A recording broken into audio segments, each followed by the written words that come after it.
ಸ್ನೇಹಿತರೆ, ಈ ಗಿಡವನ್ನು ನೀವು ನಿಮ್ಮ ಹೊಲದಲ್ಲೂ ಸಹ ನೋಡಿರ್ತೀರಾ. ಅದೇ ರೀತಿ ನಿಮ್ಮ ಅಕ್ಕಪಕ್ಕದ ಹೊಲದಲ್ಲೂ ಸಹ ನೋಡಿರ್ತೀರಾ. ಸೊ ಹಚ್ಚ ಹಸಿರಿನಿಂದ ಬೆಳೆದಿರುವಂಥ ಈ ಗಿಡವನ್ನು ನಾವು ಏನಂತ ಕರಿತೀವಿ ಅಂದರೆ, ಇಂಗ್ಲೀಷಿನಲ್ಲಿ ನಾವು ಇದನ್ನ ಗ್ಲಿರಿಸಿಡಿ ಅಂತ ಕರಿತೀವಿ. ಸೊ ಇದನ್ನ ನಾವು ಕನ್ನಡದಲ್ಲಿ ಆಡು ಭಾಷೆಯಲ್ಲಿ ಇದನ್ನ ಗೊಬ್ಬರದ ಸೊಪ್ಪು ಅಥವಾ ಗೊಬ್ಬರದ ಗಿಡ ಅಂತ ಕರಿತೀವಿ.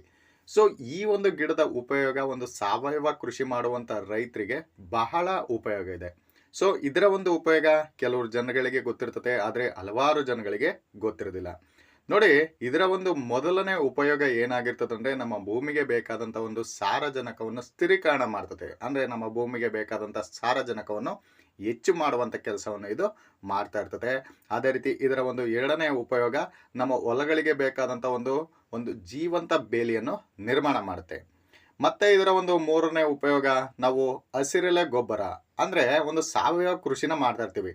ನೋಡಿ, ಸಾವಯವ ಕೃಷಿ ಮಾಡುವಂಥ ರೈತರುಗಳು ಯಥೇಚ್ಛವಾಗಿ ಕೊಟ್ಟಿಗೆ ಗೊಬ್ಬರ ಆಗಿರ್ಬೋದು, ದನದ ಗೊಬ್ಬರ ಆಗಿರ್ಬೋದು, ಕುರಿಯೋ ಗೊಬ್ಬರ, ಅದೇ ರೀತಿ ಅದರ ಜೊತೆಗೆ ಈ ಒಂದು ಗೊಬ್ಬರದ ಸೊಪ್ಪನ್ನ ಒಂದು ಗೊಬ್ಬರವಾಗಿ ಬಳಸ್ಬೋದಾಗಿರ್ತದೆ. ಅದೇ ರೀತಿ ರಾಸಾಯನಿಕ ಗೊಬ್ಬರಗಳ ಬದಲಾಗಿ ನಾವು ಒಂದು ಸಾವಯವ ಗೊಬ್ಬರ ಅಂದರೆ ಈ ಒಂದು ಗೊಬ್ಬರದ ಗಿಡವನ್ನು ಬಳಸ್ಬೋದಾಗಿರ್ತದೆ. ಮತ್ತೆ ನಮ್ಮ ಕುರಿಗಳಿಗಾಗಿರ್ಬೋದು, ಅದೇ ರೀತಿ ಆಡುಗಳಿಗಾಗಿರ್ಬೋದು ಒಂದು ಆಹಾರ ಸಿಗುತ್ತೆ. ಇನ್ನೂ ಹಲವಾರು ಉಪಯೋಗಗಳು ಇದರಲ್ಲಿದೆ. ಸೊ ನಾವು ಇದನ್ನ ಈ ಒಂದು ಗಿಡವನ್ನು ಯಥೇಚ್ಛವಾಗಿ ಬೆಳೆಸೋಣ.